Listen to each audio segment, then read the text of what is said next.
Hey everyone, I'm back today with a look at the new Jurassic World Deinonychus from Mattel. I've always been a fan of Deinonychus ever since the original Jurassic Park comics in the UK, which had a backup strip called Age of Reptiles, which is basically a story set in prehistoric times about a family of T-Rexes versus a pack of Deinonychus. The Jurassic Park Velociraptors are actually based more on Deinonychus than Velociraptor, but once they made them, apparently the story goes that Steven Spielberg thought the name Velociraptor sounded cooler than Deinonychus. Which I can see where he's coming from. I think Raptor is more memorable and made the Velociraptors more memorable than if they were called Deinonychus. But really, the designs we see in Jurassic Park are what they thought Deinonychus looked like at the time, rather than Velociraptor, which would have been about the size of a turkey. But they've gone for a more realistic look for this design, rather than trying to make it Jurassic Parkified, which makes sense, because if you try and make a Jurassic Park-looking Deinonychus, it's just going to look like the Velociraptor we've already got. So this is actually feathered, which is really nice. You've got a little claw coming out the back of the foot there, as well as the main claws. None of them are painted. It's a pretty simple paint job as well. Like, you've got this creamy colour on the bottom of the legs and the feathers on the neck. Red for the main bulk of the body. And then a few little dark speckled ink patterns on it. And then some dark around the top of the head and kind of grey under the jaw. Very basic articulation as well. Like, the arms and legs go forward and backwards. And the head goes up and down. And the mouth opens. So nothing spectacular. It's in a bit more of a leaning down running pose than the Velociraptors we normally get. Now here's just a generic Velociraptor, and I wanted to get one of the very basic ones because this figure is also a basic. And you can see they're about the same sort of size, it's just the Velociraptors posed differently that makes it look taller. It's slightly bigger than the Deinonychus, which is inaccurate to real life. But it is mostly because of the way they're both posed that makes the Velociraptor look bigger.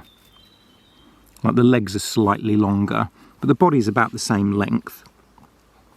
It is just that the head is bent more upwards on the Velociraptor, making it look taller. I don't know if I'm that keen on the colour scheme. It's something a bit random about it almost. I don't feel like they really blend naturally. But it's nice that it's feathered, just to make it stand out from the Velociraptor. And I'm liking seeing some dinosaurs that are a bit more realistic looking, because Mattel seem to be going the opposite way at the minute and making more hyper cartoony looking dinosaurs, making them look a bit more extreme rather than realistic, but I prefer they stick to the real designs as much as possible. The teeth are all painted nicely inside. I've got a little bit of red paint on the side of the head of my one there. Not a big deal really, it's just a little bit of a sloppiness.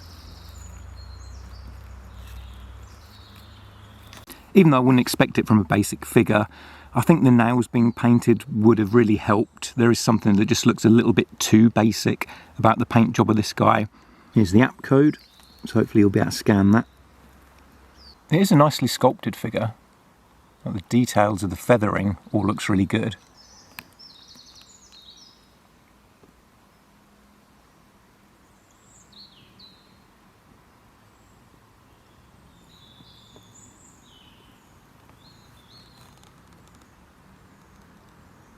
I'm glad we've finally got Deinonychus. There's a little bit of red, maybe it's supposed to be red on the side, because I've got it on both sides of the head on mine. There's kind of just a slight bit of red behind the eye and going up the back there. It seems really random though. Like, is that just sloppy paint job on mine, or are they all like this? Because here it's only going up like a little bit past the eye, whereas on the other side it's like splodges of it all the way back. It looks more like it's just an accident, like someone's dripped some paint on it to me. I don't know, maybe it's supposed to be like that.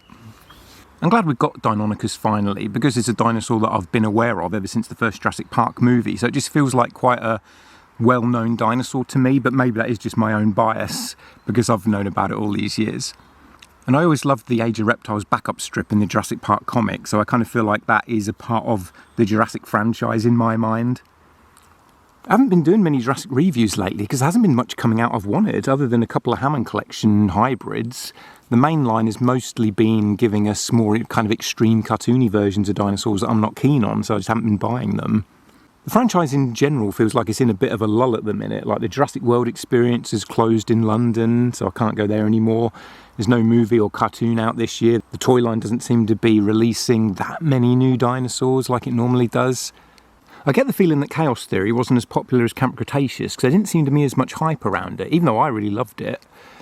And then Rebirth seems to have had a bit of a negative reaction as well, even though there was loads of hype building up to that film. A lot of people seem disappointed with it. We've just found out that Jurassic World Dominion was the most expensive movie ever made. So even though it made over $1 billion, it still seems like Universal lost $100 million or more on making it, which is crazy. So I wonder if they're in a bit of a panic of what to do with the franchise now. So thanks for watching. Give me a like and a subscribe if you enjoyed the video, and let me know what you think of this toy. Also, let me know what you think of the franchise in general at the minute. Like, do you feel like Universal are stumbling a bit and don't really know what to do? Did you enjoy Rebirth and Chaos Theory? Let me know in the comments, and I'll catch you again soon.